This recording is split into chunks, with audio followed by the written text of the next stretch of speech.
15 বছর ধরে আমরা একটাই কথা শুনে আসছি, এইবার বুঝি যুদ্ধবিমান আসছে। এই তো ভারত সই করতে যাচ্ছে একটি ঐতিহাসিক ফাইটার জেট ডিল। দেশের এয়ারফোর্স পেতে চলেছে এবার নতুন পাখা। কিন্তু বাস্তবটা কেমন ছিল জানেন, যে একটার পর একটি ঘোষণা, কিন্তু তার সঙ্গে কিছুটা হতাশাও। না কোনো চুক্তি হতো, না আকাশে মিলতো সেই প্রতীক্ষিত ফাইটার জেটের। শুধু একটাই জিনিস ঘটেছে, যে নামের বদল। MMRC এর ডিলের নাম বদলে হয়ে গেছে MRFA, আর 180টি যুদ্ধবিমানও কমে গিয়ে দাঁড়িয়েছে 114তে। তবে এবার সত্যি হাওয়ার মোড় ঘুরছে। এই প্রথম প্রতিরক্ষা মন্ত্রকের তরফে একেবারে স্পষ্ট বার্তা এসেছে যে এবারে কোনো ফাঁকা প্রতিশ্রুতি নয়, ভারত নিজের কাঁধে তুলে নিচ্ছে পুরো প্রক্রিয়ার দায়িত্ব। আর সেই কারণেই আজকের খবরটা শুধু ডিফেন্স আপডেট নয়, এটা একটা জাতীয় সাফল্যের আগমনী বার্তা। প্রথম ধাপে যা হতে চলেছে তা অনেকটাই নিশ্চিত। ভারত 60টি রাফালে F4 ভেরিয়েন্ট কিনতে যাচ্ছে। এই F4 হচ্ছে আগের রাফালের তুলনায় অনেক বেশি অ্যাডভান্সড, যার কমব্যাট পাওয়ার, সেন্সর সিস্টেম এবং ইলেকট্রনিক ওয়ারফেয়ার ক্যাপাবিলিটি সবকিছুতেই রয়েছে একটি বিশাল লিপ।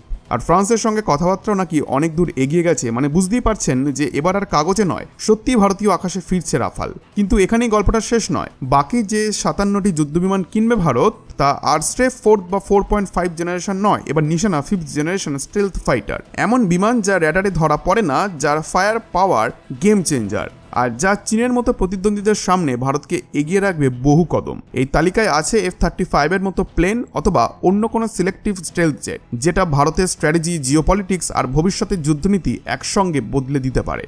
এখন প্রশ্ন আসছে যে স্টেলথ ফাইটার প্লেনের সংখ্যাটা ঠিক কত হবে। রিপোর্ট বলছে বাকি যে বিমানগুলি কেনা হবে, এই বাক্য থেকে ইঙ্গিত মেলে যে সংখ্যাটা 54 থেকে 55-র আশেপাশেই থাকবে। কিন্তু কিছু ডিফেন্স সোর্স দাবি করছে যে সংখ্যাটা আরও কিছুটা বেশি হতে পারে, 60ও হতে পারে। মানে 60টা রাফাল F4 আর পাশাপাশি 60টা স্টেলথ ফাইটার জেট, হয়তো F-35 কিংবা S-57। এখন এই পুরো প্রক্রিয়া যেভাবে এগোবে সেটাই সব থেকে গুরুত্বপূর্ণ। প্রথম ডিল অর্থাৎ রাফালের ডিলটা হবে গভর্নমেন্ট টু গভর্নমেন্ট, অর্থাৎ G2G। সোজাসুজি ভারত আর ফ্রান্সের সরকারের মধ্যে চুক্তি, যেন কোনো দেরি না হয়। আর ঠিক একই ফরম্যাটে স্টেলথ ফাইটার জেটগুলি ডিলও হবে। এটা সব থেকে বড় সুবিধা কি জানেন, যে কোনো মধ্যস্থতাকারী থাকবে না, কোনো ডিফেন্স ব্রোকার থাকবে না, rate to rate transparent deal হবে। আর সব থেকে বড় কথা, ডেলিভারি হবে ফাস্ট ট্র্যাকে। এখন ধরুন যদি G2G না করে পুরনো পদ্ধতিতে যেত ভারত, তাহলে যা হতো যে এয়ারফোর্সের ভেতরে শুরু হতো বিতর্ক। কেউ বলতো F-35 নি, আবার কেউ বলতো S-57 বেটার। তারপর নেভি, কোম্পানি ও সরকারের মধ্যে চলতো একাধিক রাউন্ডের নেগো মিটিংস, অর্থাৎ ডিল ফাইনাল হতো হয়তো বছরখানেক পর। কিন্তু এখন এয়ারফোর্স আগে জানাবে যে তার স্পেসিফিক রিকোয়ারমেন্ট, সেই স্পেসিফিকেশন ধরে ভারত সরকার ডিরেক্ট সেই দেশের সরকারের সঙ্গে কথা বলবে সোজাসুজি, যে আমরা চাই এই দাম আর এই কন্ডিশনে 60টা ফাইটার জেট, এবার ডেলিভারি শুরু করো। এই G2G মডেল তাই একটা no nonsense high accountability deal. কাল যদি ডেলিভারিতে দেরি হয়, আমরা কোম্পানিকে নয়, সরাসরি সেই দেশের সরকারকে দায়ী করব।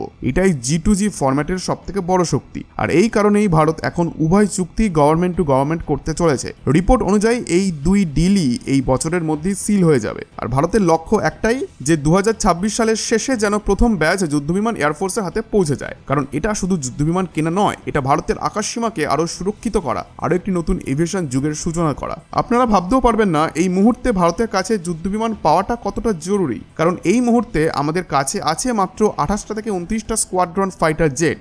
অন্যদিকে পাকিস্তানের হাতে রয়েছে প্রায় 25টা স্কোয়াড্রন। মানে সংখ্যার দিক থেকে এখন আমরা এগিয়ে থাকলেও গ্যাপটা খুবই কম, মাত্র 5 থেকে 4টি স্কোয়াড্রনের ব্যবধান। আর সমস্যা এখানেই শেষ নয়, কারণ আগামী কয়েক মাসের মধ্যেই ভারত অনেকগুলি পুরনো যুদ্ধবিমান রিটায়ার করে দিতে চলেছে।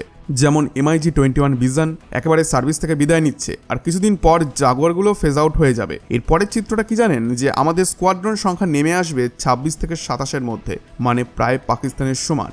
এবং তখন যদি পরিস্থিতি খারাপ হয়, আমরা একসঙ্গে দুদিকের হুমকি পাকিস্তান আর চীনকে ফেস করতে পারবো না। তাই ভারতের এখন প্রাইমারি প্রায়োরিটি হচ্ছে কমপক্ষে 6টা নতুন স্কোয়াড্রনকে দ্রুত দরকার, যাতে সংখ্যাটা 33 বা 34-এ পৌঁছায়। তবেই না শুধু পাকিস্তানকে নয়, চীনের মতো বড় শক্তিকেও ঠেকানোর মতো ক্ষমতা আমাদের থাকবে।